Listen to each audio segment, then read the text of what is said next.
before U.S. Special Forces carried out the raid to capture Nicolas Maduro, the Venezuelan president was all smiles at the palace with China's top envoy to Latin America. It appeared to be business as usual, Maduro praising Beijing's leadership and President Xi Jinping as a brother.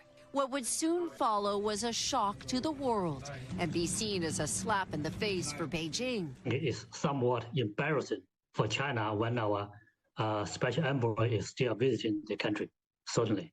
What happened threatens to upend a strategic partnership China cultivated for 2 decades. That's made Beijing a key political backer to Venezuela, as well as a financial lifeline. Since 2000, China has handed out $106 billion in loans to Venezuela for infrastructure.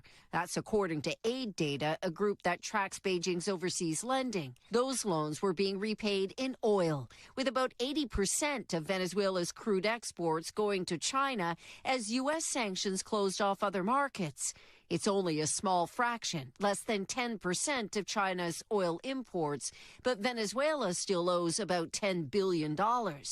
But beyond loans and oil, it's China's influence in Latin America that's at stake. Xi Jinping has done 5 trips to the region in the past decade as he's looked to nurture a statesman role across the global south. The U.S. saying it will run Venezuela and control its oil will undercut China's sway. This is the Western Hemisphere. This is where we live, and we're not going to allow the Western Hemisphere to be a base of operation for adversaries, competitors, and rivals of the United States. At the same time, the U.S. has handed China a new opportunity to assert its own sphere of influence in East Asia. Chinese social media was on fire this week with the idea that the U.S. attack plan could be a blueprint for China to take Taiwan.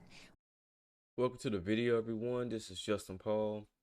So just doing a reaction here to this video that I was looking at on NBC News, basically detailing how Xi Jinping and Beijing, China, how he's looking at he and his administration, how they're looking at the operation that happened in Venezuela with the United States, and they did have a special envoy that was over there during the time they were visiting Venezuela, visiting Maduro, and as you heard there, they've loaned Venezuela billions of dollars, of course, and they're getting their repayment in oil.